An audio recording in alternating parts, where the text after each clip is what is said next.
Yes, I just said it, and I'm being completely serious. Labyrinth Zone is pretty great, and you're just not cool enough to enjoy it.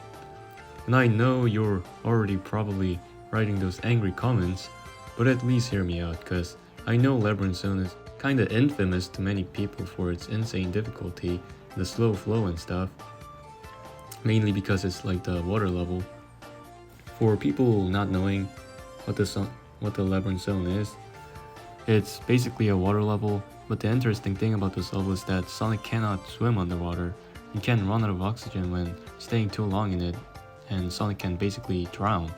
So you have to refill his oxygen meter with bubbles scattered all around the levels, and you have to stop there and wait for the bubbles to come out so it can potentially slow down the pacing, not to mention the hazards literally everywhere, catching people off guard sometimes, and making it one of the more frustrating levels according to the must-have fan base.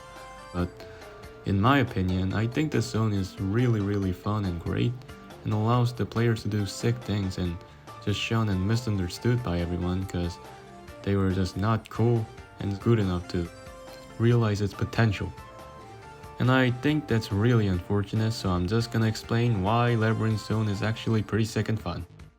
And first thing out of the way, people were saying that Labyrinth Zone is a slow and boring level because of the oxygen management slowing the pacing down. But what they don't realize is that it's the entire point of this level and actually kinda genius if you look at it. Having to inhale bubbles is actually the punishment for the poor performance and not going fast enough to the land, so it can actually make some risk versus reward system and open up the new depth of this zone, the added tension, and some choices to make. So you basically have to ask yourself, do I just ignore this bubble and just go faster? But if I don't make it fast enough, make it to the land fast enough, I'll just drown and die. So I'll just have to choose between inhaling bubble and going slower, and going faster but potentially drowning. And the actual process of getting through this level is also kinda great because of that. To get through the level without any bubbles, you have to actually analyze the level design just like the normal Sonic games. Speaking of the level design, many people make it out to be unfair, and the lack of utilization of the physics system and stuff makes it really bland and boring. But I actually do get why people are saying that, and I completely disagree. Cause the slopes and stuff isn't all there is to the physics of this game. Even without the slopes, the physics of this game is still based on the movement of the original Super Mario Bros. 1, which is completely based on the momentum-based platforming, and you can still manage your momentum in a real fancy way, in my opinion. You can even use the enemy bounce to get to the higher area. And another interesting thing about this level is that it really emphasizes the walls and ceilings trying to slow you down as you lose all your momentum whenever you hit the wall. So you have to maintain your momentum in a real precise way when going through them. You have to aim your jump and time it, and sometimes pull back to the opposite direction you're going to avoid hitting any walls to maintain your momentum. For instance, this section right here, if I just mindlessly hold right, I would touch the wall and lose all my momentum and have to slowly climb up to the top. But I can avoid touching any walls and go straight to the weird sponge thingy and save a lot of time.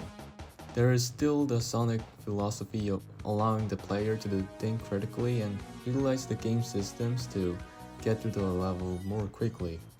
So the problem of this level being slow actually gets cancelled out as the pacing of this game is actually really fast, and you constantly have to think about the ways to traverse this level flawlessly.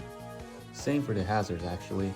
You have to utilize the momentum mechanics to avoid those. And it's difficult, but it's still fair because there are many indications of the hazards coming at you.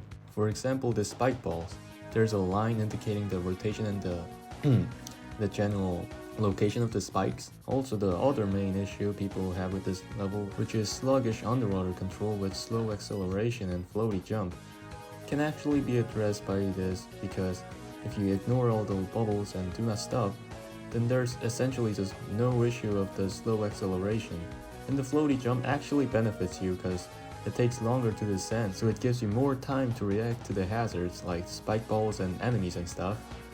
So to put it simply, Labyrinth Zone is actually a fun level, giving enough variety to the game because of its insanely difficult level design, with hard but fair hazards that allows you to utilize the physics system of this game in an interesting way, in my opinion. So how about that? Labyrinth Zone is not the worst zone in the entire Sonic series, let alone the entire game industry as people make it out to be. Not even close. In my opinion, this zone is a pretty great zone that's misunderstood by a lot of people because its gimmick can be a little hard to grasp. And the level design itself is really demanding a lot of people with the game's momentum-based control. If you played the zone once and thought it was utter garbage, I really hope that you give this zone another try. And I mean the fair try, instead of like being blinded and being biased. If you play it right and look at it for what it is, it's actually pretty darn good.